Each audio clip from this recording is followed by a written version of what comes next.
안녕하세요. 경규승입니다. 오늘은 제가 오늘부터 읽기 시작한 책 한 권에 대해서 소개를 해 보려고 합니다. 지금 읽기 시작한 책은 바로 생각에 관한 생각이라고 하는 굉장히 유명한 책이죠. 두께도 어마어마해요. 부록을 제외하고서 600페이지 정도 되거든요. 이 책이 워낙 유명해서 제가 책을 산 거는 한 3년 전쯤에 샀었고, 그리고 2년 전쯤에 한번 읽기를 시도했다가 한 200페이지에서 300페이지 정도까지만 읽고, 그 이후로는 더 읽지 못했어요. 더 읽지 못했던 이유는 이 책 자체는 워낙 좋은 책이라서 재미는 있었는데, 그 당시에 다른 책들을 이제 먼저 읽어야 되는 상황이 있어가지고 제가 한동안 다 읽지 못하다가 다시 이 책을 읽기 시작하게 되었네요.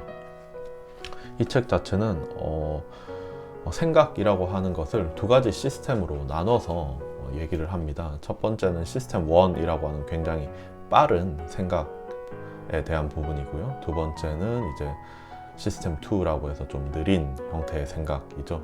첫 번째는 이제 직관에 가까울 것이고요. 두 번째 시스템은 이제 이성적인 그 논리적인 사고 체계에 가깝다라고 생각을 할 수 있을 것 같습니다. 그래서 우리가 사고하는 시스템을 두 가지로 나누고, 그리고 그 움직이는 시스템 차이에 따라서 우리가 어떤 인식 체계의 오류나 편향을 저지르고 있는지, 그런 책들을 그런 내용들을 담은 책이고요. 그래서 지금은 이제 차근차근 책을 오늘부터 읽어보려고 합니다. 그래서 지금은 이제 딱 머릿말까지 읽었는데요. 머릿말까지 읽었는데도 이미 재밌는 에피소드가 있어가지고 이걸 한번 말씀을 드려볼게요. 이 책에서 어떤 예시를 드냐라고 하면요. 어떤 사람이 한 명 있는데, 이 사람은 아주 수줍고 내성적이고, 그리고 남을 돕는 걸 좋아하고, 그리고 현실에 세계에 관심은 없고, 그리고 되게 온순하고 착한 그런 사람이에요. 그런 남자예요. 그러면 이 사람은 과연 사서일 확률이 높을까요? 아니면 농부일 확률이 높을까요? 좀 생각을 해보시면은 생각하기 전에 실은 머릿속에 아마 답이 먼저 떠올랐던 경우가 많을 거예요. 온순하다라고 하는 특징이고, 내성적이다 이런 느낌이라고 하면은 아마 사서를 선택을 했을 확률이 훨씬 더 높다라고 생각을 해요. 하지만 통계적으로 살펴보면은 사서인 남자보다는 농부인 남자가 훨씬 더 많다고 합니다. 특히 이 미국에서요. 그러다 보니까 이제 미국에서는 이제 사서보다 이제 남자일 확률이 20배가 높은데, 저희 인식 체계는 이제 떠올리기 쉬운 것들을 되게 빨리빨리 연결을 해서 그게 많다라고 착각을 하게 된다라고 해요. 그래서 이제 내성적이고, 이제 온순하고 좀 착하고 이런 형태의 사람은 이제 사서라고 하는 단어랑 머릿속에서 굉장히 가까운 공간에 연결되어 있는 거죠. 그러다 보니까 세상에 나와 있는 통계 값들이랑은 다르게 머릿속에 이제 편향이 생겨 있는 것들을 그대로 우리가 인식을 하고 판단을 할 때 사용된다라고 하는 얘기입니다. 그래서 이게 회상하기 쉬운 정도에 따라서 우리가 휴리스틱, 어림짐작을 하는 경우가 있는데, 이를 이제 회상 용이성 어림짐작이라고 해요. 그래서 이런 형태의 케이스들이 어떤 것들이 더 있을까라고 생각을 해보면요. 우리가 흔히 정치인에 대해서는 되게 부정적인 이미지가 많을 거예요. 뭔가 비리를 저질렀을 것 같기도 하고요. 그리고 부도덕한 행동들을 했을 것 같고요. 그런데 막상 이 일반적인 그냥 정치인이 아닌 그냥 기업에 종사하는 사람이랑, 그리고 이제 정치를 하고 있는 사람이랑 이제 단순히 비율을 놓고서 그 특정 부도덕한 행동들을 했을 확률을 살펴보면 그게 얼마나 차이가 있을지는 한번 살펴봐야 된다라고 하는 거죠. 저희가 느낌상으로는 그냥 일반 기업에 다니는 사람보다 정치인이 되게 더 부도덕할 것만 같고, 마치 불륜을 더 많이 저질렀을 것 같기도 하고, 그런 형태의 이미지가 있는 거죠. 그럼 이런 이미지들은 어떻게 생겨났을까를 생각을 해보면, 저희가 많은 정보를 그 정치인에 관해서 접하기 때문에 그런 것들이 생겨났을 가능성이 있다라고 얘기를 합니다. 특히 이런 정보들을 접하는 통로는 그 매스미디어를 통해서 우리가 많이 접하게 되죠. 특히 유명인들, 정치인들, 그리고 연예인들, 이런 사람들 관련된 정보들이 매스미디어를 통해서 사람들에게 굉장히 많이, 자주, 그리고 굉장히 자극적으로 표현이 되다 보니까 이런 부분들이 우리가 특히 부정적인 내용은 자극적이다 보니까 인지되기도 되게 편한 경향이 있는 것 같아요. 그래서 그런 사람들은 마치 뭐 정치인들은 뭐 부도덕할 것이다, 연예인들은 뭔가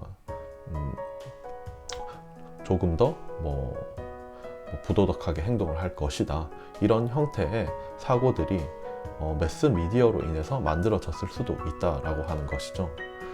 그러다 보니까 이제 정작 통계를 봐야 정확하게 알 수 있는 시점이 있지만, 하지만 우리가 모든 통계를 알 수 있는 것은 아니기 때문에 우리는 현실 속에서 굉장히 많은 어림짐작 휴리스틱을 이용을 하는데도 불구하고 이 정보가 굉장히 잘못되어 있고 편향되어 있을 가능성이 있다라고 하는 것이죠. 어떤 그런 것들이 예를 들어서 불륜이라고 하는 것에 대해서 얘기를 해볼게요. 뭔가 유명인들의 이제 불륜에 대해서는 유명하니까 저 사람들은 이성을 만날 기회가 더 많으니까 더 자주 불륜을 저지르는 거야 라고 하는 형태로 머릿속 인식 체계가 뭔가 이성적으로 설명을 하려고 하면 설명을 할 수 있을 것만 같아요. 하지만 저희는 그 통계 자료를 본 적이 없죠. 실상은 어떤지 모르죠. 하지만 대기업이나 큰 기업이나 아니면은 주변 내부에서 살펴보다 보면은 특히 이건 조금씩 나이가 들어가면서 조금씩 더 귓속에 많이 들려오는 것 같기도 한데, 이것도 하나의 미디어라고 하면 미디어라고 할 수 있겠네요. 생각보다 불륜이라고 하는 것이 일상적인 행위일 수도 있겠다라고 하는 생각도 들더라고요. 왜냐하면 주변에서 많은 것들을 그런 이벤트들에 대해서 저 역시도 노출이 그런 일이 있었다라고 하는 이벤트를 듣는 곳에 제가 노출이 되어 있기도 하더라고요. 특히 주변 사람들이 그런 것보다는 최근에는 인터넷 속에서 그런 이제 자극적인 어떻게 보면 소셜 미디어일 수도 있고요. 아니면 다른 형태의 뭔가 정보를 공유하는 게시판 같은 곳들이 될 수도 있고요. 그런 곳에서 우리가 부정적인 형태의 메시지에 많이 노출이 되어 있다 보니까, 그리고 자극적이죠. 이런 부분들에 많이 노출되어 있다 보니까 생각 체계가 되게 많이 달라지는 것 같다라는 생각이 들어요. 그러다 보니 일반 사람이랑 유명한 사람이랑 크게 행동하는데 부도덕한 행동을 하는 데 있어서 크게 비율이 다르지 않을 수 있겠구나 라고 하는 생각이 드는 한편, 내가 내 주변에 있는 사람들을 혹시 오해해서 더 부정적으로 인식을 하게 만드는데 이 인터넷이라고 하는 매체가 사용되고 있는 것 아닌가 라고 하는 이런 생각들이 동시에 들더라고요. 그래서 무언가 정보에 이제 무차별적으로 노출되어 있다라고 하면 우리가 이제 머릿속 사고에 어떤 형태의 단어와 단어 사이에 굉장히 어떤 단어와 어떤 단어는 굉장히 밀접하게 관련이 되어 있을 건데요. 우리가 노출되어 있는 정보로 인해서 이런 단어의 위치들이 재조정되는 것들이 있고, 특히 매일 보는 매체들에 있어서 이런 자극들이 우리가 무의식 쪽에 노출이 되어 있기 때문에 우리 생각을 많이 지배를 할 수 있겠다라고 하는 거를 생각을 하게 되었습니다. 그래서 많이 조심을 해야 되겠죠. 근데 이런 형태의 이제 우리가 많이 저지르고 있는 인식 체계의 불완전함을 이제 생각에 관한 생각책에서 얘기를 하고 있고요. 저는 이 책을 한 20일 정도 동안 읽어보려고 합니다. 읽으면서 재밌었던 얘기들이 있으면 더 공유 드리도록 할게요. 네, 그러면 오늘 영상은 여기까지입니다. 들어주셔서 감사합니다.